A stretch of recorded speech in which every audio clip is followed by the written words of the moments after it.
Within the leftist political camp, there is an ever-ongoing debate as to how we should react to and evaluate historical regimes which have historically identified with our political tradition. Lenin, Stalin, and Mao tend to be the figures most talked about. As you can imagine, these guys are deemed controversial, to say the least. In particular with the latter two, many will disagree as to whether the societies they presided over were actually socialist, and even more will disagree as to whether or not any of them actually had, by the end, any commitment to the communist end goal of a stateless, classless, moneyless society. Now, one of these actually gave it a pretty decent effort to kickstart the transition from socialism to communism, and it was Mao. It was also, to note, a failure. Mao's attempts to communize soon were cut back, as the encouraged communes fell pretty promptly into a disorganized sort of cadre corruption, and so central hierarchy remained in place. But we know that its aim wasn't exactly too outlandish. Over the past century alone, we've seen anarcho-communist experiments, wishing to skip over the socialist stage entirely, actually experience degrees of success. Catalonia, the Free Territories, and more recently, Zapatista and Kurdish experiments have produced pretty prosperous and efficient communities, at least on an insular level. Then again, the nature of these experiments is such that they have largely been opt-in nature, and therefore limited to people consciously committed to that anarchism. And as we know, pockets of socialism or communism within a wider non-communist society are limited in their worldly affect. So if we want to build a communism that could actually make the world more sustainable and perpetuity more attainable, what can we learn from these tendencies? The historical failures of both Marxism and anarchism can be perhaps most succinctly summarized in the mention of one principal obstacle, to which neither have proven to aptly consider or respond: a hostile subconscious. This is ultimately due to the shortcomings of both in assessing and navigating the creation of the entity in human thought processes, and the subsequent internalization of our surroundings both during socialization and thereafter. In this video, I'm going to propose that cranioanalysis and controlled socialization are frameworks available to best understand and address these insufficiencies, and therefore could provide central insight into the search for a viable path to communism, a path which I believe to be craniomodernity. Of course, no disrespect is meant to Marxists or anarchists here. I happily support anarchism where it works and revolutionary socialist states where those work, for purposes of cutting off capitalist feedback loops and improving human life, so long as, when the time comes to take the step further into communism, you can give people like me a voice. You could say my view of socialism or local communes is a bit like, say, how many Marxists might view social democracy, a good step to the left, but not necessarily sufficient on its own. Imaginably, most of you will probably already be somewhat familiar with the idea of some thoughts, actions, behaviors, and motivations as being conscious, and others being not conscious. Subconscious is generally a term used to describe when that not conscious stuff is revealed and manifests. When we say conscious thought, conscious behavior, you're actively thinking, you're deciding and choosing what it is you are thinking or doing. It's right there in your head. But there are other things you do, think, or feel that you don't mentally observe until it happens, be it something instinctual, where our consciousness doesn't have time to act, intuitional, in which we rely on a premise we aren't able to find the root reason we started believing it, or something that has crept in so incrementally we haven't come to acknowledge it yet. These factors may not appear consciously until they've already been influencing our thoughts, feelings, and actions for a long time, if it ever even does. When people say that egalitarianism or usufruct is antithetical to human nature, they're demonstrably wrong, as we've proven before, but they do, in a roundabout way, have a very important point. Clearly, in the way we learn to think and act, the conditioning of socialization can channel these things in a very specific manner, and cultivate certain instincts and subconscious premises that ultimately, as a survival strategy, align with survival in a hierarchical or proprietarian social mold instead of a usufructarian one. We default to the ways of survival that we have tailored to our current system, because this is the lens by which our surroundings and cultures have taught us to understand our existence. We might not have a definitive nature, but we certainly do have a sort of temporal nature as a de facto objectivity. It undoubtedly takes massive conscious effort to discipline and repress that which we've internalized subconsciously. So it's no surprise that if our subconscious is conditioned and structured around the logic of our existence under proprietarianism and hierarchy, we'll be fighting an uphill battle that will always be on thin ice. Be it from socialism or directly from capitalism, that last jump into a usufructarian communist structure is going to be incredibly difficult, and if that subconscious ever makes itself apparent, our work may dissipate. But remember, human will and abstract thought is not to be underestimated here. If we put our mind to something, to approaching an ideal like communism and building compatibility with it, we can absolutely change the world for the better. This begs the question, instead of the subconscious working for what we have now, leading to us most likely defaulting back into a proprietarian mold, whatever our conscious aims may be, can we recalibrate that subconscious to default us back to usufructing complementarity instead? Can we turn our greatest point of weakness into an asset?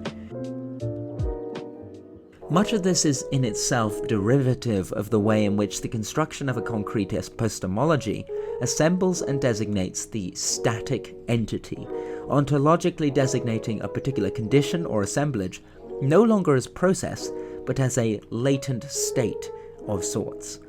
The internalization of a society and its condition is for current purposes nearly synonymous with this activity of entification. It is the conflation of all constituent parts of a process into one unique unit that subsequently obscures the process's subdivision, deconstruction, and reformulation from conscious mind, instead embedding this conflation into the subconscious realm of instinctual assumption. Entification is, in turn, essentially the process by which a fulcrum, or set protocol, is strengthened to the point to which it can serve as a start point or end point for further premises, removing that fulcrum's original start point and end point from conscious thought, and instead causing that now subconscious instinctual process to now more rigidly or formulaically orbit in accordance with that process's means, that fulcrum. This and more dynamics of fulcra and cranioanalysis can be found in the on-screen text in the latter half of my previous video, Organ Growth.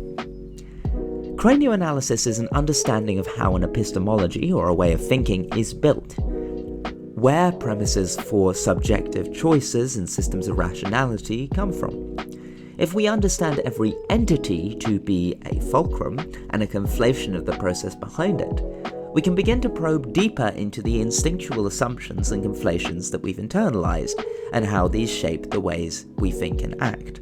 To locate, analyze, and attack the fulcrum, both collectively and personally, is in this sense an act of revolutionary potential, especially should such become culturally standard. It is to reclaim socialization, to reclaim the premises which we've buried below consciousness, yet ought to consider reassessing. In short, cranioanalysis is the tool for controlled socialization, as it allows us to understand where the sources of obstacles to communism come from and what we can do to circumnavigate them. This temporal capitalist-adjacent nature has parallels to other phenomena of internal self-limitation too. Sexual orientation and gender identity are great examples of this, clearly not determined in conscious mind, but also shouldn't be assumed to be innate, given that such would be reliant on more scientifically unbacked assumptions and hence would go against Occam's razor. To build communism, we need cranioanalysis to be ubiquitous, for it can tell us how and what we need to do to control socialization in the first place and overcome past internalization if need be, dealing with that hostile subconscious. Reclaiming conscious territory. Such allows for more fluidity and creativity in finding new ways to live that we can then go on to respectively internalize themselves. Such is true for undoing our programming to proprietarianism or grand hierarchy. A good few years ago now, back when I was 16 years of age, I remember writing a series of Google Plus posts on various specifically designed processes to build a communist society through controlled socialization, through essentially bringing children up on directly democratic communes. The idea was that those children would then go on to mentor more children themselves when they grow up, exponentially expanding the project to create a self-sufficient communist society, acting parallel to the corrupted hierarchical one. I made a bunch of mathematical formulas to test how long it would take for that parallel society to overtake and eventually replace the latter, in case of different numbers of initial volunteers needed to kickstart the project, and so forth. And this would eventually culminate in a 40-minute YouTube video presenting a grand view of history and the political plan of action. Quite honestly, it was pretty good. I've come a long way in my thinking since, but the underlying themes and priorities of that model, at least as a thought experiment, I still very much can stand by. I no longer believe logistically that we can have a realistically applicable plan that could be applied universally, but nonetheless the general gist of engagement with controlled socialization should be something that we consider as an essential part of the process of building communism. We don't have to rely on generational segregation or anything like that, but an increased consciousness around socialization and cranioanalysis, as could be achieved with the realization of craniomodernity as a successive reaction to metamodernity, would work wonders. Ultimately, in what way and to what degree controlled socialization can be coordinated, demonstrated, and enacted will depend on the sociocultural situation of each respective time and place, and for the politicians and analysts of the moment to navigate. One could perhaps say that controlled socialization is not a question of reforming society through political channels, and is such unpolitical. If we are to seek controlled socialization through craniomodernity, then cultural and academic entryism is arguably of far greater importance than political power at this stage. We don't have to rely on the political system to build communism, but we can build it from the ground up by mainstreaming the centrality of identification, cranioanalysis, and socialization's prescience for everything we do and every way we live. This is the most efficient means of building a conscious movement capable of addressing this subconscious obstacle.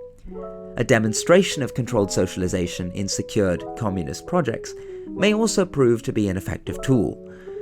Furthermore, building upon cultures and traditions instead of replacing relied upon political institutions mitigates the risks involved in building communism to a minimum. Ethically speaking, any qualms about controlled socialization as brainwashing are in fact far less valid than characterization of otherwise inevitable uncontrolled socialization as such. At least this way we have a sense of personal or democratic control over the shaping of our own epistemologies. And even if controlled socialization does fail, we will learn from its failings so as to rectify our approach and get it closer the next time we try it. Such lessons would only add more clarity to the nature of any forces obstructing communism. So, if you believe that communism is good on paper but doomed in practice, or if you need to see it to evaluate if you want actual communism for society or not, I hope you'll consider this case for controlled socialization.